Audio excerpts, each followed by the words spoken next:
Doğru əməllə ürəyinizdə ata günəşi olsun əziz dostlar. Eksklüziv olaraq canlı yayımızda Şimali Kipr Türk Cumhuriyyətinin dövlət bayrağı ilə canlı yayım etmək qərarına gəldim. Ümumiyyətlə, bu canlı yayımla əslində Şimali Kipr türklərini müdafiə üçün və onların konstitusiyon hüququnun müdafiəsi üçün məsələlərə yanaşmaq istəyirəm. Bildiyiniz kimi, Şimali Kipr Türk Cumhuriyyətinin yaranma tarixi 1860-cı ildə Kipr adasının Osmanlı İmperiyası tərəfindən fəthindən sonra baş verib. Bilirsiniz ki, Cənubi və Şimali Kipr adlanan Lefkoşa və Nikosiya əslində Türk və Yunan əsilli bir cəmiyyətin bir tərkib hissəsidir. Bilirsiniz ki, 1870-ci illərdə rəsmən Osmanlı İmperatoru Xaqanı Sultan Əbdülhəmid təbii ki, Osmanlı iqtisadiyyatının genişlənməsi və Osmanlı iqtisadiyyatının daha da liberallaşması üçün Şimali Kipr Türk Cumhuriyyətinin İngiliz koloniyasına verilməsi qərarını vermişdir. Və təbii ki, bu qərarın verilməsi nəticəsində uzun illər 1914-cü il 1-ci Dünya müharibəsində İngiliz qoşunlarının nəzarəti altına keçmişdir. Və 2-ci Dünya müharibəsindən sonra təbii ki, bu ərazilər İngiliz koloniyasından çıxaraq 1960-cı ildə, 50-ci 60-cı illərdə Demokrat Partiyası hakimiyyətə gəldikdən sonra vəziyyət tamamilə fərqli bir mənzərədə olmuşdur və Cənubi Kipr Cumhuriyyəti elan edilmişdir. Federal Cumhuriyyəti elan edilmişdir və bu Cumhuriyyətin 40% Türklərin, 60% Yunanların nəzarəti altına keçmişdir və faktiki olaraq artıq bir muxtariyyət statusu ilə, yəni Yugoslaviya modelində bir formalaşmışdır. 1960-cı ildən sonra bilirsiniz ki, İsmət Paşa dövründə Kipr məsələsinə fərqli bir prizmadan yanaşılıb. Bilirsiniz ki, 1950-ci illərin sonlarında Türk Müqavimət Təşkilatı bu ərazidə nüfuz artırmaq üçün böyük bir addımlar atmağa başlayır və Kipr iqtisadiyyatına investisiyalar qoyur. 1970-ci illərdə, 74-cü il Kıbrıs Barış Hərəkatı zamanı isə hakimiyyətdə olan Erbakan və Bülent Ecevit hökuməti, yəni CHP və Milli Səlamət Partiyası, yəni dinci və Atatürkçü partiya, yəni Osmanlıcı və Atatürkçü partiya belə bir fikir ortaya qoyur ki, bu əraziyə Türk dünyasının, ümumiyyətlə Türk əskərinin, Atatürk əskərinin bu ölkəyə nəzarət etməsi vacibdir. Nəticədə bu ölkə Türk əskərinin nəzarəti altına keçir və Rauf Denktaş 1983-cü ildə Şimali Kipr Türk Cumhuriyyətinin istiqlaliyyətini elan edir. Təbii ki, 90-cı illərdə Şimali Kipr Türk Cumhuriyyəti Amman planı əsasında NATO'nun tam nəzarəti altında, təbii ki, 1960-cı ildə yaradılan Cənubi Kipr Respublikasını tanıyır və təbii ki, son illər, xüsusilə Şimali Kipr məsələsi 2010-cu ildən sonra bilirsiniz ki, Şimali Kipr Türk Respublikası Türk Dövlətlər Təşkilatının üzvü olur və 2020-ci ildə 2-ci Qarabağ müharibəsində qalib gələn Azərbaycan Respublikası özünün konsulluğunu və parlament dostluq qrupunu yaradır və parlament dostluq qrupunda təbii ki, Cavanşir Feyziyev seçilir və mən 2024-cü ildə Bakı Hilton Oteldə deməli Şimali Kipr Türk Cumhuriyyətinin prezidenti Esin Tatarla görüşdüm və bu görüş əsasında biz artıq vəziyyətin həm təhsil yönündən, həm turizm yönündən müəyyən artıq Türk dünyasının bu ölkəyə investisiyaların Amerikadan və NATOdan daha çox olmasının vacibliyi məsələsində fikir mübadiləsi apardım. Və bilirsiniz ki, ilk dəfə olaraq Azərbaycan Respublikasının Prezidenti İlham Əliyev 2023-cü ili Türk Dünyasının Mədəniyyət Mərkəzi Şuşada bilirsiniz ki, Qarabağ bəyannaməsi imzalanır. Bilirsiniz ki, antiterror əməliyyatı nəticəsində Dağlıq Qarabağ əraziləri işğaldan azad olunur. Rus və erməni işğalından azad olunur və nəticədə Şimali Kipr Türk Cumhuriyyətinin prezidenti ilk dəfə olaraq işğaldan azad olunan Şuşa şəhərinə səfər edir və Bakıya səfər edərək Türk Dövlətlər Təşkilatının zirvə samitinə dəvət alır. Və Şimali Kipr Türk Cumhuriyyətinin vətəndaşları, Kipr əsilli türklər artıq başa düşür ki, Türkiyədə avtoritar rejimin, Türkiyənin Rusiya ilə yaxınlaşması, Şanxay və BRICS təşkilatına qoşulması, Türkiyənin getdikcə Suriya siyasətində NATOdan tam müstəqil bir siyasət yürütməsi və Türkiyədə oliqarxiyanın Şimali Kiprə də yansıması və faktiki olaraq Şimali Kiprdə konkret olaraq demokratiyanın boğulması və yaxud da orada Avropa tipli bir dövlətin inkişafının qarşısını almaq üçün artıq orada türk iş adamları, yəni mafiya ilə və oliqarxiya ilə məşğul olan iş adamları Şimali Kiprdə,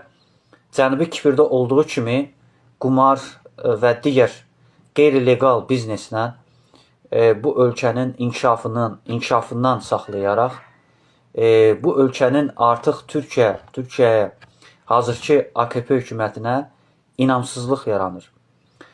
Və nəticədə Orta Asiya ölkələri artıq tarixdən müəyyən dərəcədə bilirlər ki, Şimali Kipr torpaqları Osmanlı hakimiyyəti altında, Osmanlı xilafəti altında tam nəzarət altına keçmiş və Osmanlı sarayların Kiprdə də qurulması tarixini əlbəttə ki, o bölü türklər bunu qəbul eləməzdilər. Çünki oturuşmuş bir Monqol imperiyası olub, Göytürk imperiyası olub və Altın Qızıl Orda imperiyası olub və bugün Orta Asiya ölkələri Rusiyanın Azərbaycana qarşı vurduğu təyyarədən sonra bir çox türk dövlətləri artıq Amerikada başa düşdü ki, artıq Rusiya ilə kompromisə getməlidir və belə bir şəraitdə Avropa İttifaqı da artıq Amerikanın Rusiyaya yaxınlaşmağına müəyyən dərəcədə çıxılmazlığı və Türk Dövlətlər Təşkilatında formalaşmış demokratik dəyərlərin gəlməsi üçün artıq rəsmi olaraq BMT tərəfindən 1960-cı ildə üzv olduğu Cənubi Kipr Respublikasını tanımaq məcburiyyətinə qaldılar. Və mən bunu xüsusi qeyd edeyim ki, bu məsələdə Şimali Kipr Respublikasının vətəndaşları rəsmi şəkildə Türkiyə Cumhuriyyətini işğalçı adlandırıb. Və Şimali Kipr artıq konkret olaraq özləri də qeyd edirlər ki, artıq Türkiyə Cumhuriyyətinin 1974-cü ildəki silahlı qüvvələrin ərazini tərk etmək tələbini irəli sürüb. Və belə bir şəraitdə Orta Asiya ölkələri də başa düşürlər ki, İslam fundamentalizmi və Rusiyanın və Amerikanın konkret olaraq Türkiyənin nə vəziyyətə saldığını hamımız bilirik. Bir tərəfdən PKK, bir tərəfdən isə Türkiyədə bir çox İncil və İskəndərun hava limanlarının tamamilə Amerika əskəri tərəfindən nəzarətə götürülməsi və Türkiyənin tamamilə diktaturaya gedəcəyi bir vəziyyətdə Şimali Kipr, Cənubi Kiprdən də legal və müstəqil bir Kosova kimi və yaxud da Çernogoriya kimi və yaxud da Bosniya-Hersegovina kimi bir vəziyyətdə yaşamaq istəyirlər və istəyirlər ki, onlar da rəsmi olaraq dünyada, demokratik dünyanın tərkib hissəsi olmaq istəyirlər.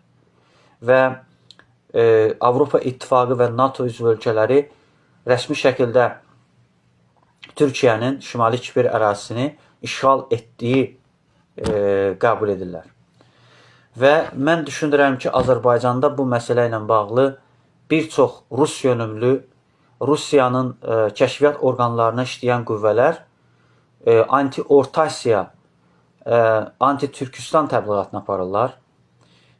Lakin mən görürəm ki, canlı yayımlarda Şimali Kipr Türk Cumhuriyyətinin dövlət bayrağı ilə etmirlər. Biz qərara gəldik ki, bu barədə Atabəy 19 Atatürk ocağında da məsələni müzakirə edək və biz hər bir ölkənin, hər bir türk dilli ölkənin, hər bir türk kökənli, etnik mənsubiyyəti türk olan hər bir xalqın milli iradəsini önə çıxaraq. Təbii ki, Rauf Denktaş uzun illər hüquq sahəsində, hüquq müdafiəçisi kimi və İngiltərədə kimi demokratik ölkədə və ümumiyyətlə parlamentar ölkədə, krallıqla idarə olunan ölkədə yetişmiş və ölkəni xilas etmiş, mən deyərdim ki, Türk dünyasının Qandisi adlandırılan bir hüquqşünas olaraq, mən düşünürəm ki, Şimali Kiprin tarixində Erbakan və Ecevitdən sonra üçüncü böyük şəxsiyyət təbii ki, Şimali Kipr Türk Cumhuriyyətinin Atatürkü adlandırılan Rauf Denktaşı ənəllərini və onun irsini qorumaq vacibdir. Mən düşünürəm ki, Amerika Birləşmiş Ştatları, NATO və Rusiya Şimali Kipr Türk Cumhuriyyətini tanımayacaq. Və bu səbəbdən Şimali Kipr Türk Cumhuriyyətinin tanınması üçün mütləq mənada siyasət dəyişkənliyi olmalıdır.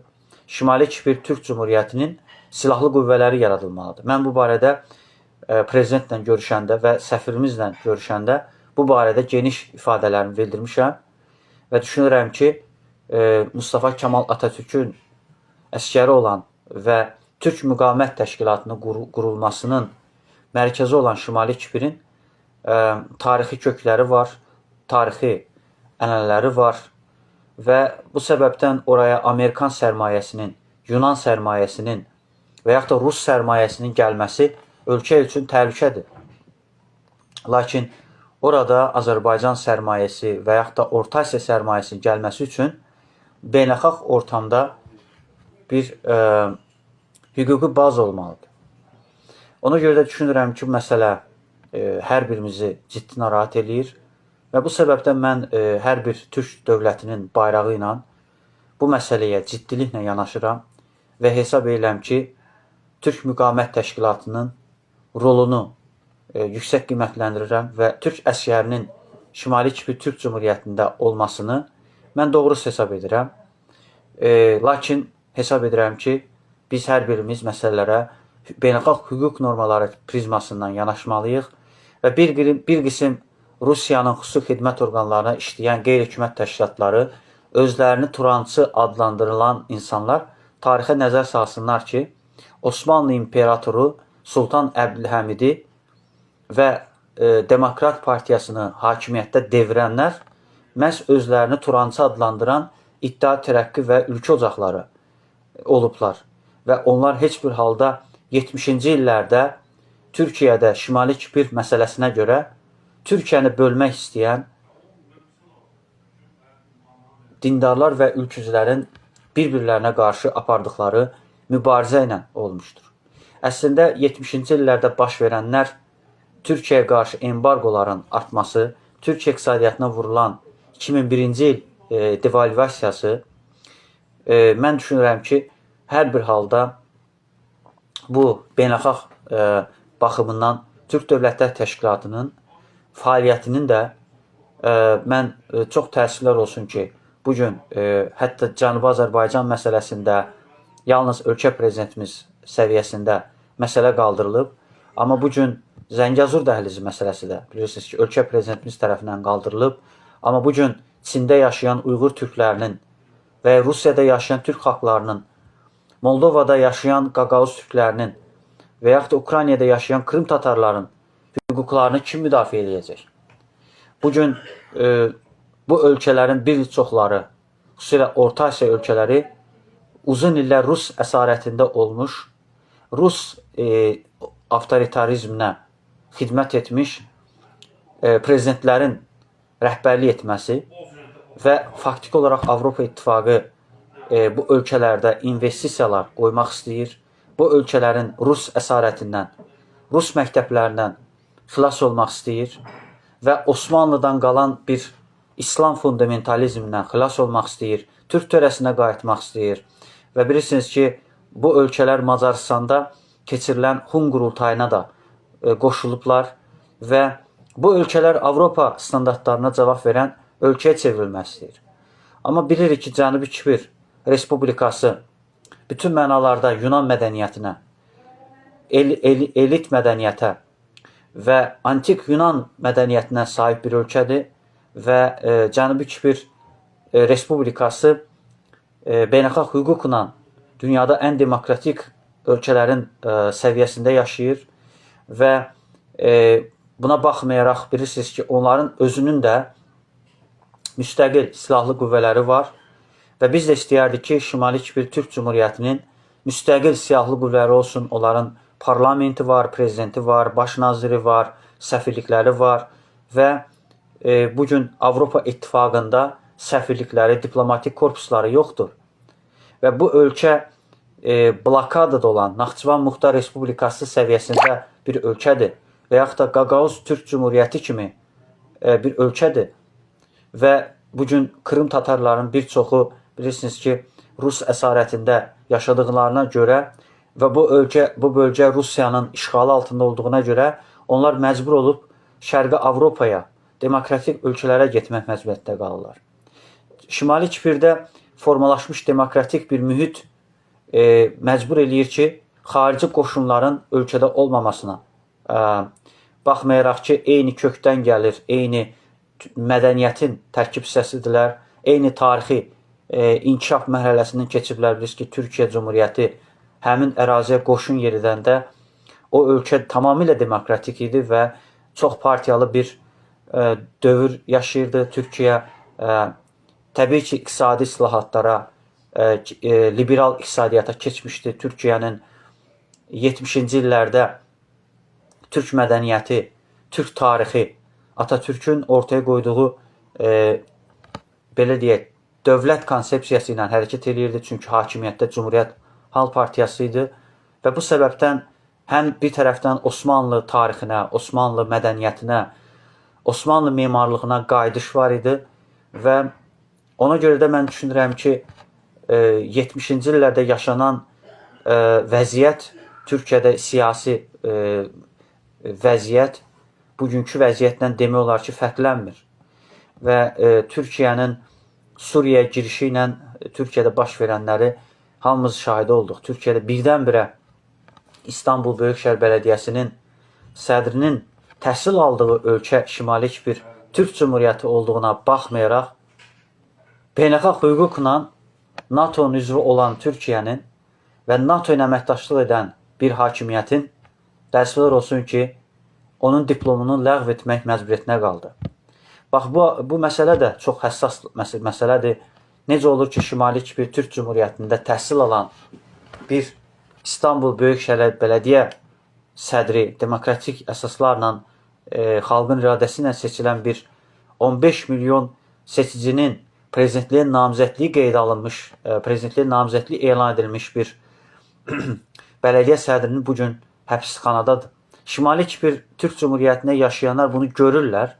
Çünki bir tərəfdən Cənubi Kipirdə yaşayan Yunanların iqtisadi durumu, iqtisadi vəziyyəti, günü-gündən onların Avropa İttifaqında, xüsusilə bilirsiniz ki, Cənubi Kipr Respublikası da Ukraynaya dəstək bildirilib və ərazi bütövlüyünə dəstək bildirib. Cənubi Kipr Respublikası da bir tərəfdən Rusiyanı işğalçı adlandırır. Rusiyanın beynəlxalq hüquqla tanınan Krım, Donbas, Abxaziya və Donetsk ərazilərinin Ukraynaya məxsus olduğunu bildirib. Lakin görürük ki, bugün vəziyyət çox mürəkkəb bir hal alıb. Ona görə də mən düşünürəm ki,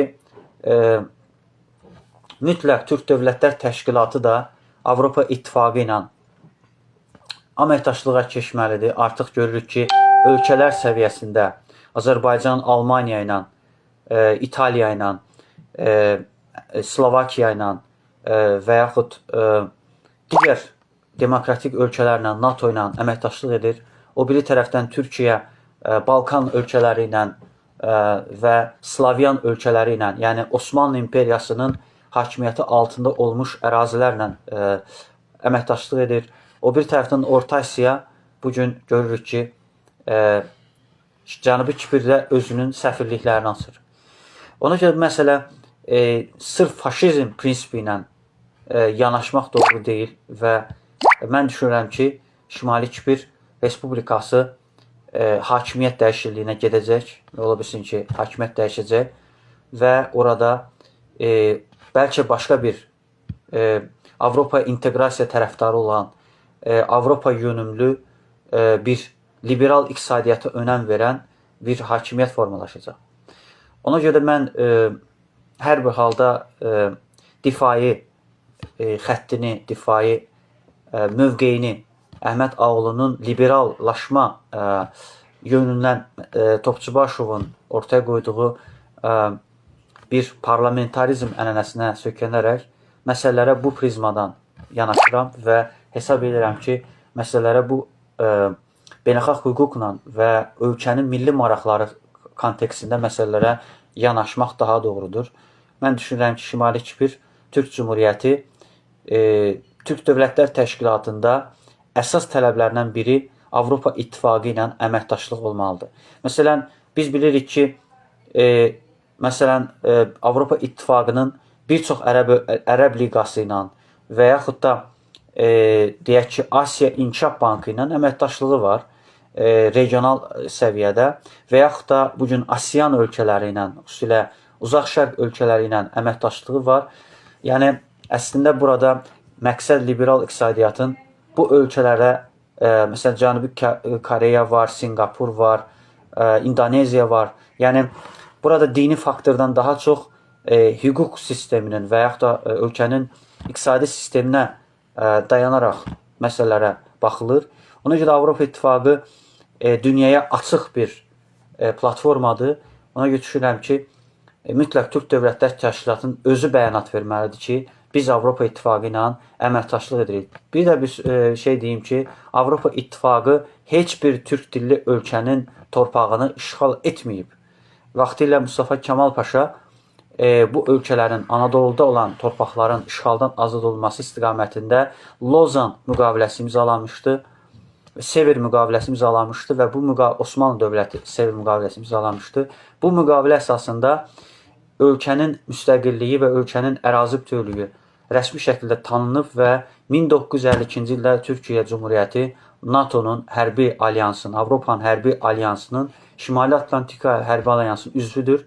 Azərbaycan da 2001-ci ildə Avropa Şurasının Parlament Assambleyasının üzvüdür və bu üzvlük çərçivəsində Azərbaycanda regionların iqtisadi inkişaf proqramı və yaxud da Azərbaycanın 1-ci Avropa oyunlarının keçirilməsi, Formula 1 yarışlarının keçirilməsi, bir çox beynəlxalq tədbirlərin keçirilməsi baxımından əlbəttə Azərbaycan bütün sahələrdə Avropa ilə əməkdaşlıq edir, təhsil, səhiyyə və digər sahələrdə. O baxımdan mən düşünürəm ki, Şimali Kipr Türk Cumhuriyyətinin Azərbaycan tərəfindən tanınması kifayət etmir. Təkcə Türkiyənin tanınması kifayət etmir. Bu ölkənin Avropa İttifaqı tərəfindən tanınması çox vacibdir. Məsələn, bizə müttəfiq olan Macaristan var, Balqaristan var, Serbiya var, Çernogoriya var, Kosovo var. Yəni, bizə yaxın, mədəni bağlı olan ölkələr var ki, onlar bu məsələdə Türkiyənin, Türk dünyasının tərəfini tuta bilər və Türk dünyası ilə əməkdaşlıq etdiyinə görə, xüsusilə Cənub Qaz Dəhlizinin və TANAP layihəsində, TAP layihəsində birgə əməkdaşlıq etdiyi üçün mən düşünürəm ki, bu məsələdə Turan Birliyinin, Türk Birliyinin də üstünlükləri var. Çox təəssüf ki, bəzən televiziyalarda tərəfli bir mövqe bildirirlər ki, Avropa İttifaqı Türk dünyasına düşməndir. İndi bir tərəfdən Azərbaycan tutaq ki, Yeni Kaledoniyaya, Korsikaya, Normandiyaya dəstək bildirirsə, bu Fransa Respublikasının beynəlxalq hüquqla tanınan ərazi bütövlüyünə qarşı qəsd sayılır və digər tərəfdən Azərbaycana bu səbəbdən Avropa Şurası sanksiyalar tətbiq edir və digər tərəfdən Azərbaycan özünün beynəlxalq hüquqla tanınan ərazilərinin azad edilməsi məsələsində dəstək ala bilməyəcək.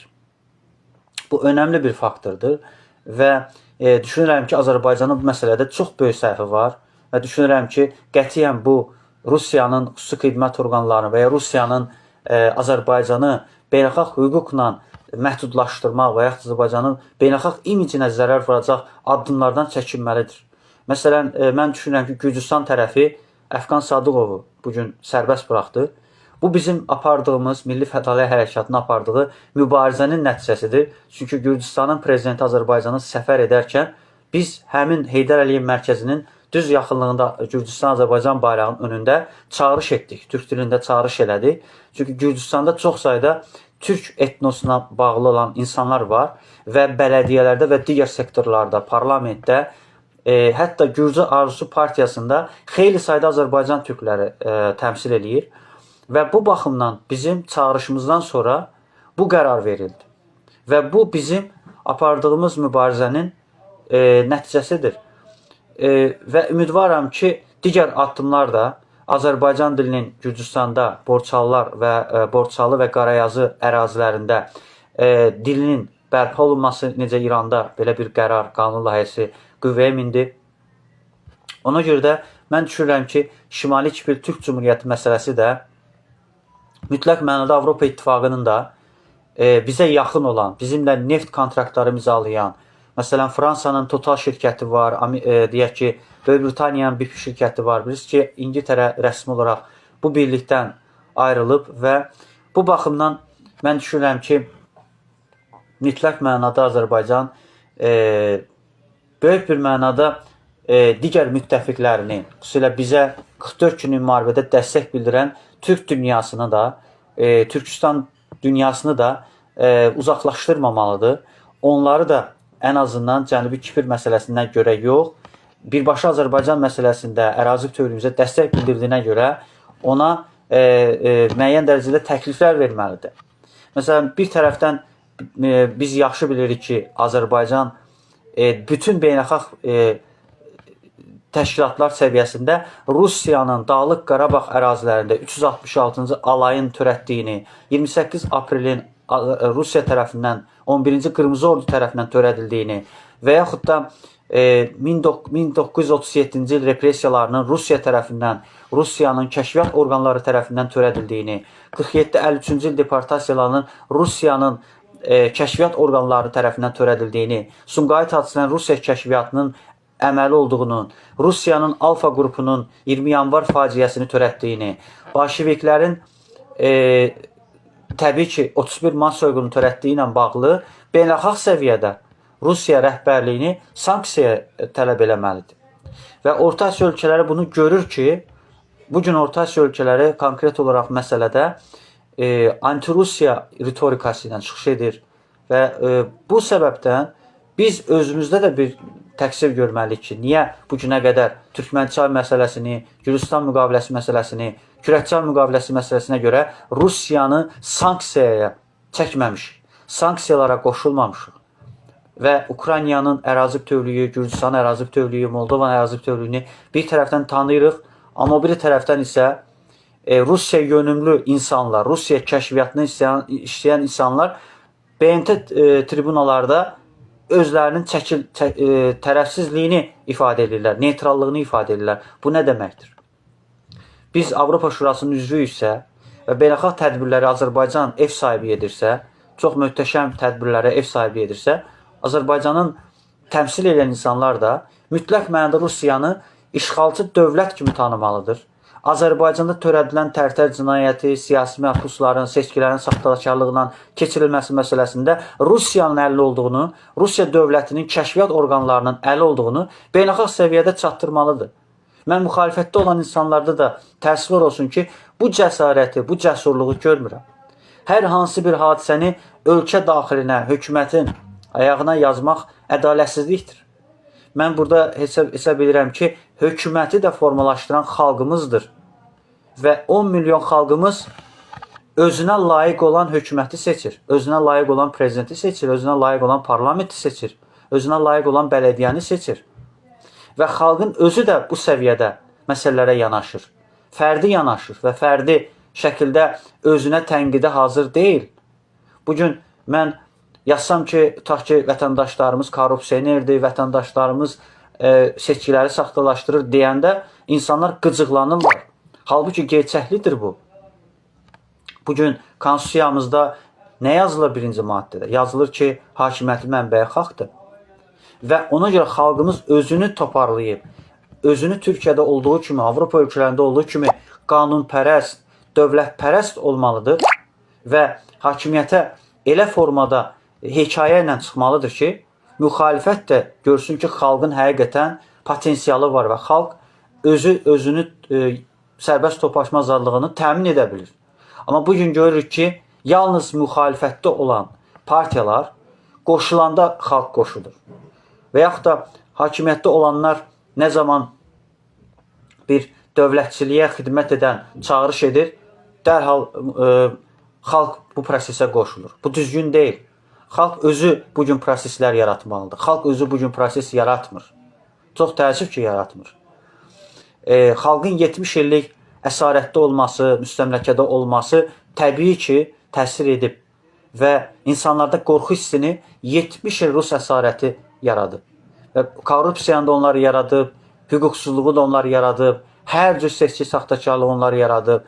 Mən Sovet hökumətini tərifləyən çevrələr tanıyıram. Bugün onlar hakimiyyətdən ona görə narazıdırlar. Çünki hakimiyyət islahatlara gedir, hakimiyyət dəyişir, hakimiyyət belə deyək, uğurlu addımlar atır, beynəlxalq səviyyədə uğurlu addımlar atır, Avropa oyunları keçirir, Formula 1 yarışları keçirir. İnsanlar başlayırlar bolşeviklər kimi yanaşmağa və hər şeydə bir kasıbçılıq psixologiyası, yetimçilik psixologiyasından yanaşırlar və yeniləşmək istəmirlər. Xalq özünü yeniləşdirmək istəmir və hər zaman iki söz əzbərləyiblər, azadlıq və istefa. Azərbaycan xalqı 3 dəfə prezidentini istifaya göndərib. 3 dəfə. Təbii ki, bunlardan biri Vəzirov olub, Mütəllibov olub və Əfəz Elçibəy olub.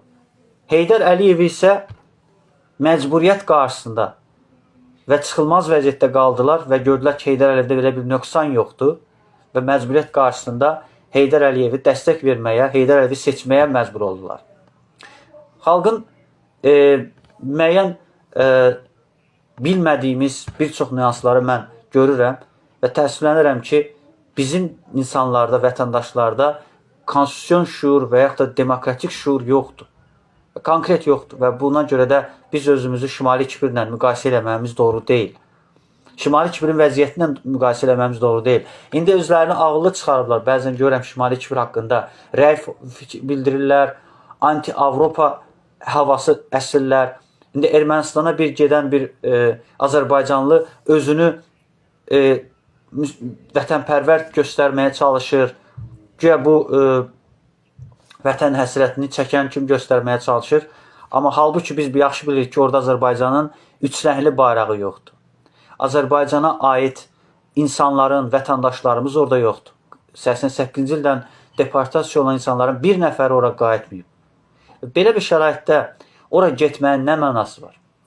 Və ora gedib bizə məxsus olan, amma bizim əlimizdən alınan, dağıdılan, məhv edilən tarixləri görməyin nə mənası var? Mən bunu bir Don Kixotlıq sayıram və bu bir növ yel dəyirmanla döyüşmək hesab edirəm. Və ona görə biz rasional qərarlar verməyə düşünməliyik. Mənim deyəcəyim bu qədər. Düşünürəm ki, bu bayraqla insanlara önəmli bir mesajı verməyə bacardım.